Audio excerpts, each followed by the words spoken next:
اللہ تعالیٰ نے ان 4 پاؤں والے جانوروں کو، جیسا گھوڑا ہو گیا، کھچر ہو گیا، یہاں تو معلوم نہیں، آپ یعنی جموں اینڈ کشمیر میں جاؤ گے، وہاں پر پہاڑوں کے اوپر اپنے کھانے پینے کے چیزیں لے جانے کے لیے کھچروں کو، گھوڑوں کو استعمال کر لیتے ہیں، ان کے اوپر بوجھ ڈال کے وہاں تک پہنچا دیتے ہیں، کیونکہ جب برف گر جائے گا تو راستہ بند ہو جائے گا۔ اس سے پہلے اناج جو ضروری پڑتا ہے وہ چیزیں وہاں پہنچا دیتے ہیں۔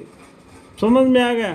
اور وہاں تمہارے بوجھ بھی ایسے شہروں کو لے جاتے ہیں جہاں تم بدون جان کے محنت میں ڈالے ہوئے نہیں پہنچ سکتے تھے۔ وہاں کا تمہارا رب بڑا شفقت اور رحمت والا ہے۔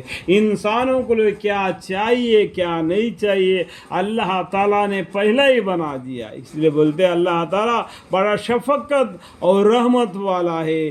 ان ربکم لرؤوف الرحیم۔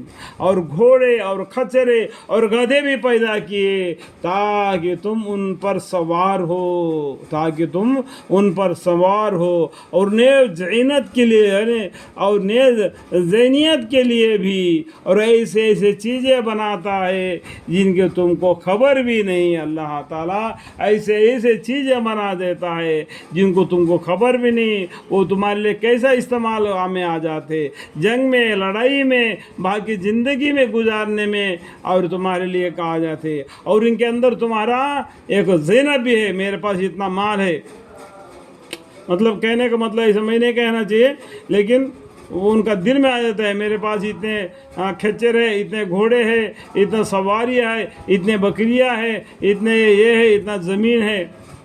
تو اللہ نے جو چیز دیا ہے تمہیں صرف استعمال کے لیے، یہ تمہارا نہیں، اللہ کا، للہ ما فی السماوات و ما فی الارض، لیکن بلکہ تم کو خبر بھی نہیں۔ اللہ تعالیٰ ایسے چیزیں بنا کے رکھ دیا، وہ ہم کو خبر بھی نہیں، وہ ہمارے استعمال کے لیے آ جاتے ہیں۔ اس لیے ہمیشہ اللہ کا شکر گزار بندہ بن کے رہنا چاہیے، چلتے پھرتے اٹھتے ہمیشہ اللہ کے ذکر میں مشغول رہنا چاہیے، توبہ استغفار کرتے رہنا چاہیے، اور سیدھا راستہ اللہ تک پہنچتا ہے، اور بعض راستے ٹیڑھے بھی ہیں، اور اگر وہ یعنی خدا چاہتا تو تم سب کو مقصد تک پہنچا دیتا۔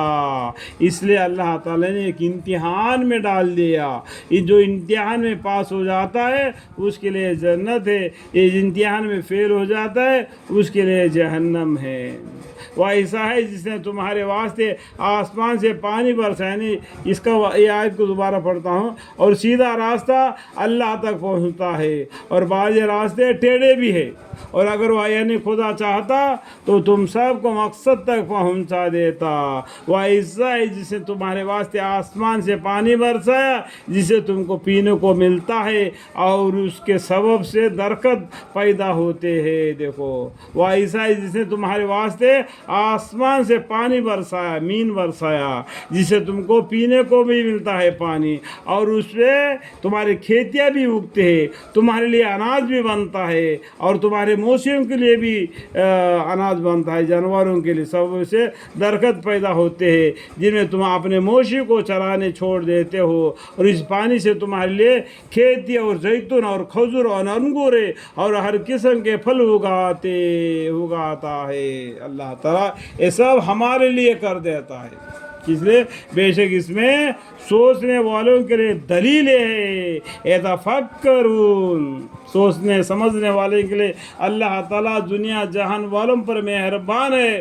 اس طریقے سے اللہ تعالیٰ ہمارے لیے فائدے پہنچا دیتا ہے۔ ہمارا کام ہے اللہ کی عبادت کرنا، اللہ کے یاد سے دلوں کو اطمینان ہو جاتا ہے، اس طریقے سے اللہ کو یاد میں لگے رہنا، چلتے پھرتے اٹھتے بیٹھتے۔